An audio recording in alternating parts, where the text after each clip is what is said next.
Boa tarde! Será que a minha mãe está assistindo em Santos? Um beijo! Aliás, para toda a família da Sol de Santos, um beijo para vocês. Não só, deixa eu aproveitar que ontem foi tão corrido, né? Foi corrido. Agradecer o carinho de todos vocês pelo Face, WhatsApp. Obrigado pelo carinho de vocês, pelo meu aniversário. Obrigado mesmo. A gente não tem palavras para agradecer, né, Solange? É muito bom. E tem carinho ainda hoje, que a gente verdade. não conseguiu nem colocar no ar ontem. Porque carinho não tem data de validade. Não tem. Você pode dar parabéns para a pessoa todo dia. Ela vai falar, por quê? Ué, porque eu quero dar parabéns. Você está vivo, você está bem. A gente tem um dom da vida. Fica aqui na nossa parte preferida do dia, que está só começando aquele momento gostoso demais do Falando Nisso, que é ficar juntinho de você. Seja ao vivo aqui no Facebook, seja aí na sua casa. Só que antes a gente tem aquela mensagem para a gente refletir um pouquinho, né? A vida, ela sempre dá uma nova chance. Então não desperdice a oportunidade de Deus. Valorize isso. Você não sabe do seu tempo, você sabe se você vai estar vivo daqui a pouquinho? Você não sabe. Só que o tempo, muitas vezes, não está a seu favor. Presta atenção nisso. Esse é o nosso toque de quinta-feira. Luquinha aniversariante, tio do Joey, que nasceu ontem à noite. O que vai rolar no programa hoje? Solange, vídeo que mostra depoimento de Lula contando que tem uma aposentadoria de R$50 mil causa revolta na internet e Secretaria de Saúde do Rio de Janeiro confirma a primeira morte por febre amarela. Anote os nossos contatos para você tirar as suas dúvidas. Lembre-se de utilizar também o aplicativo Você na Band Vale. Eu tô postando uma foto nossa aqui no Face que a gente acabou de tirar. Mas você também pode fazer, sabe o que? Agora mesmo, participar dos nossos sorteios. Por exemplo, no Face, você pode concorrer a uma cesta da Polipet. Você curte, compartilha a foto, já participa. Também no nosso Instagram, que o perfil é @FalandoNissoBand, tem um kit da Ortovip, fácil demais. Acesse o nosso perfil, você vai marcar 2 amigos, mais #Ortovip, e você vai cuidar muito bem do seu sorriso. Aliás, hoje, daqui a pouquinho, tem ele aqui no programa também com a gente. Mas é claro que a gente vai aprender muito nosso dia de beleza e saúde.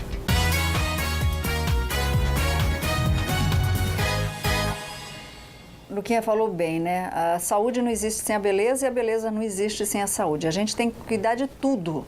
Sabe aquele médico que de repente ele pede para você fazer uma tomografia, um raio-x, uma ressonância magnética, por exemplo? Muitas vezes a gente fica com medo da preparação. O que eu preciso fazer para passar por esses exames? Pois né? diz aí, você sabe os cuidados que você realmente precisa ter antes de fazer cada um desses exames? Tem gente com marca-passo aqui querendo saber que tipo de exame pode fazer. A gente está muito feliz em recebê-lo, está aqui estreando no nosso Falando Nisso, o radiologista Dr. Suélio Marinho de Queiroz. Doutor Suélio, fica aqui com a gente. Muito obrigada por estar participando e orientando a gente com seus conhecimentos. Chega junto. Obrigada, viu, doutor? Bem-vindo, viu? Seja bem-vindo, viu, doutor? Fica à vontade, viu? Senta aqui com a gente. Obrigado. Vamos conversar, que eu sei que ele entende tudo do assunto. São quantos anos de radiologia? São 41 anos de radiologista, né? 43 de formado. 41 anos. Aliás, só deixa eu fazer um esclarecimento que eu acho que é tão interessante. As pessoas entendem radiologista como aquele técnico que vai lá e tira a chapa. E não é bem assim, Boa né, pergunta, doutor? Luquinha. Vamos explicar isso pro pessoal de casa? O médico radiologista. O técnico em radiologia é o tecnólogo, né? Nos Estados Unidos chamam de technician. Uhum. Para tecnólogo no Brasil se estuda 2 a 3 anos. Agora, o radiologista é um médico que termina a medicina e estuda mais 3 ou 4 ou 5 anos para se tornar um especialista. Essa é a diferença e é ele quem dá o laudo. Ele avalia e dá o laudo para o médico analisar. Oncologista, ortopedista, enfim. Agora, quando a gente fala de exames, doutor, raio-x, tomografia, ressonância, às vezes a gente pergunta assim, por que o médico pediu o raio-x, por exemplo, e não pediu uma tomografia? Um exame é complemento do outro ou um exame faz o diagnóstico mais preciso do que o outro? Como é que funciona? Na verdade, um exame pode complementar o outro exame. Agora, por exemplo, a radiologia geral. Quando a pessoa vai a um clínico, o primeiro exame que ele pede raio-x é o tórax. Para ver se tem nós vamos ter muitos séculos ainda fazendo tórax. E o tórax e o raio-x também é muito usado pelos ortopedistas para detectar fraturas, alterações das articulações, até mesmo estudar a coluna vertebral, etc. Quer dizer, o raio-x não saiu... Esse daí é não saiu de linha. Número 1, continua, firme. Agora, tivemos a felicidade de 1974, veio o aparecimento da tomografia. Então, isso aí foi um grande ganho para a medicina. Que é um exame que é bem detalhado, Pois né? bem, a tomografia, logo que surgiu, se aplicava muito para cabeça, coluna, também fraturas, estudo também do abdômen. E quando foi na década de 90, nós tivemos a sorte de ter a ressonância magnética, que estuda de uma forma muito aprimorada o neuroeixo, ou seja, cérebro, medula e também as articulações. Eu entendi. Bom, daqui a pouquinho a gente vai entrar com as perguntas das pessoas que estão tanto no Facebook e ao vivo. Ontem nós tivemos mais de 71 mil participações. Muito obrigada. Pergunta da Suíça, da Inglaterra.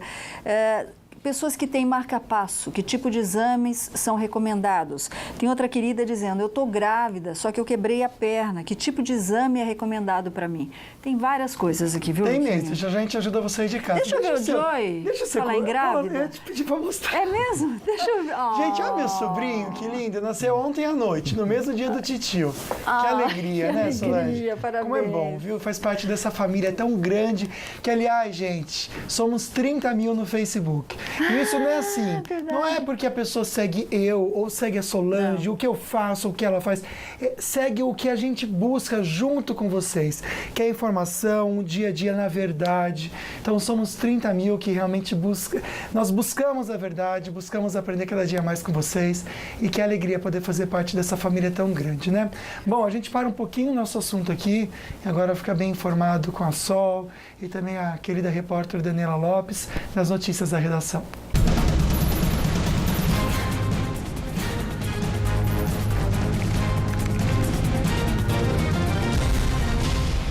E até o final desta semana, a Secretaria Judiciária do Supremo deve terminar de protocolar os pedidos de abertura feitos pelo procurador Rodrigo Janot.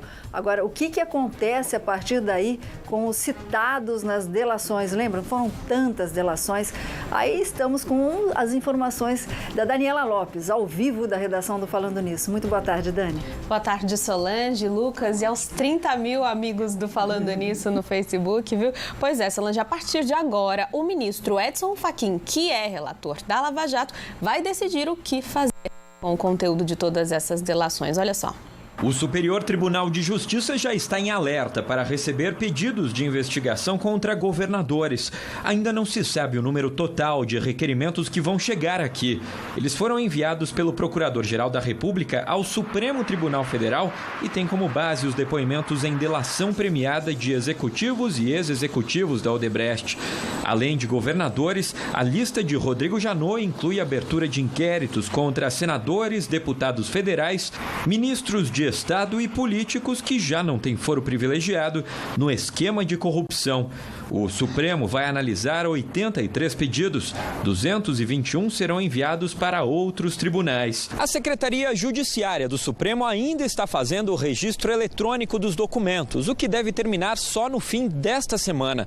Na sequência, o material vai ser enviado ao gabinete do ministro Edson Fachin, relator da Lava Jato. É ele que vai examinar caso a caso os pedidos de abertura de inquérito. A expectativa por aqui é de que essa análise vai durar entre uma semana e um mês. Fachin vai decidir quantos inquéritos serão abertos e quantos devem ser arquivados. Cabe a ele também enviar ao Superior Tribunal de Justiça os casos envolvendo governadores de estados e à Justiça de primeira instância os pedidos de quem não tem foro privilegiado. O relator da Lava Jato também vai decidir se atende ao pedido do Ministério Público de levantar o sigilo total ou parcial sobre as investigações. É neste momento que os nomes dos eventuais investigadores investigados e as acusações contra eles serão divulgados. Se autorizados os inquéritos pelo Supremo, a Procuradoria-Geral da República coleta provas, além de depoimentos de testemunhas e investigados. Caso o Ministério Público não ache provas suficientes, o procurador sugere então um arquivamento. Mas se encontrar, oferece denúncia ao Supremo. O plenário do tribunal decide se abre ou não ação penal contra os presidentes da Câmara e do Senado. Já a decisão sobre os outros investigados fica nas mãos da segunda turma. Ao aceitar uma denúncia, o Supremo transforma o investigado em réu. A última etapa é o julgamento, que declara ou não culpa do acusado. E em caso de condenação, qual a pena aplicada? Quem for condenado pela segunda turma ainda pode recorrer ao plenário do Supremo. A Odebrecht se tornou alvo da Lava Jato em junho de 2015, quando a Polícia Federal cumpriu mandados de busca e apreensão na sede da empresa e prendeu Marcelo Odebrecht, então presidente do grupo. Executivos e ex-executivos da empreiteira, incluindo os comandantes Emílio e Marcelo Odebrecht, falaram sobre propinas pagas a partidos e políticos por meio de Caixa 2. A empresa poderá assumir 500 milhões de reais em multas aplicadas a 78 delatores investigados. Em acordo de leniência com os governos do Brasil, dos Estados Unidos e da Suíça, a Odebrecht se comprometeu a devolver 6 bilhões e 800 milhões de reais. E o dinheiro que quem está sendo investigado, será que esse dinheiro também volta para a gente? Preguiça dessa justiça, demora demais. Vai lá, condena logo quem tem que condenar. Porque após a entrega, viu, Luquinha, dos 83 pedidos de abertura de inquérito contra os políticos com foro privilegiado, a reação do Congresso foi de apreensão e cautela. Para que tem foro privilegiado? Crime é crime, ninguém é diferente de ninguém. Diz a Constituição que somos iguais perante a lei. Será? Será mesmo? Bom, Dani, no meio de tanta baixaria com dinheiro público, a gente vê uma luz no fim do túnel. O exemplo vem de São Paulo, da Câmara Municipal. Exatamente, ainda é uma luz bem pequenininha, Solange, mas dá aquela esperança no coração da gente, né? A Câmara Municipal de São Paulo decidiu cortar os salários, né, os super salários de 300 funcionários. O anúncio foi feito hoje pelo presidente da Câmara, o vereador Milton Leite. A decisão vai de acordo com uma resolução do Supremo Tribunal Federal acerca dos salários que excedem o limite constitucional. Atualmente, os super salários são pagos aos funcionários que exercem cargos de chefia, procuradores, médicos, entre outros. Os 2 primeiros casos de redução salarial serão publicados no Diário Oficial de São Paulo amanhã e o processo deve ser finalizado em cerca de 20 dias. E enquanto isso, outro lado da moeda, um vídeo que viralizou nas redes sociais, onde o ex-presidente Lula diz que recebe ou vai receber 50 mil reais por mês de aposentadoria, tem causado muita revolta. Isso. São os 6 e pouco de aposentadoria, mais os 20 que a minha mulher recebia, que passou para 30, mas ela não recebeu nem o de 30 porque morreu antes. Uhum. Mais ou menos, então, 26 mil, é isso? Não, pode dar 30 mil. 30 mil reais tem mais porque tem doação para meus filhos. Uhum. É porque eu não tenho... Não, mas o senhor, pessoalmente, só quero saber isso. Eu poderia chegar a quanto? 50 mil? Tá, 50 mil reais mensais. Eu não sei, eu tô tentando chutar aqui, doutor. Tá, aproximadamente... Eu posso... Aí vem o pacote da Previdência dizendo que tem dinheiro para pagar você aí que quer se aposentar, né?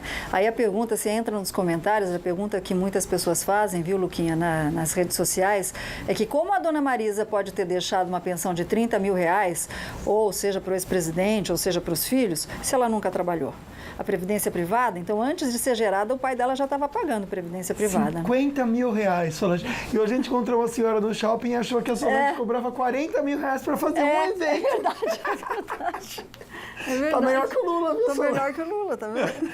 A gente tem que dar risada mesmo, mas é triste a situação, né?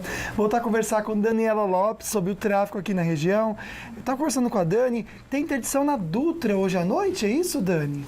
Isso mesmo, viu, Lucas? Boa tarde novamente. Aqui na rodovia Presidente Dutra vai acontecer uma obra no trecho de São José dos Campos, no viaduto que fica no quilômetro 148 da pista expressa sentido São Paulo. E a partir das 10 horas da noite de hoje, a faixa da esquerda, ali no quilômetro 148 mais 800 metros, vai ficar interditada A partir das 10 da noite, então, de hoje, atenção, motorista no sentido São Paulo, da pista expressa. E a previsão de liberação, Lucas, é entre 5 e 10 dias. Então, pode passar aí cerca de 10 dias com essa faixa interditada e o tráfego fluindo ali somente pela faixa da direita, que vai ter um limite ali reduzido de 4 metros e 20 centímetros de largura. A concessionária diz que vai ter aviso, sinalização ali na rodovia e pede para que os motoristas respeitem a velocidade, que vai ser de 60 km por hora ali bem no local das obras, viu, Lucas? Mas do mais, agora neste momento, o tráfego está tranquilo na rodovia Presidente Dutra, como a gente pode ver pelas imagens, sem nenhum problema nem aqui e também nem na chegada a São Paulo. Lucas, agora a rodovia dos Tamoios. Vale lembrar que a rodovia dos Tamoios está com o tráfego normalizado, a rodovia está totalmente liberada, né? Depois dos problemas que aconteceram ontem com deslizamento de barreira, ficou cerca de 12 horas com interdição, com bloqueio na pista ontem, mas hoje está tudo normalizado. O tráfego segue tranquilo e o motorista não encontra problemas ao trafegar ali pela Tamoios. Lucas. Obrigado, Dani. Excelente tarde para você. Bom, tem um ditado na aviação, né? Céu de brigadeiro, que eles falam, né? O céu claro e azul. E tá assim, viu, Solon? Se bem que tá mudando um pouquinho aqui em São José. A máxima hoje em São Bento do Sapucaí é de 26 graus, sem previsão de chuva por lá. E também em Piquete, Taubaté e Santa Branca. As 3 cidades, máxima batendo no 32 graus. Descendo a serra, São Sebastião também a máxima de 32 graus. Um dia quente, sem previsão de chuva no litoral. O mesmo em Caraguatatuba. Amanhã existe uma possibilidade de chuva no litoral. Começa sexta-feira, então, máxima de 33 graus em Caraguá. Domingo, dia fechado e cai a temperatura para você descansar um pouco. A máxima chega a 27 graus. E um fone de ouvido pegou fogo e queimou o rosto de uma jovem. A gente já comenta com vocês. Um alerta, não sai daí.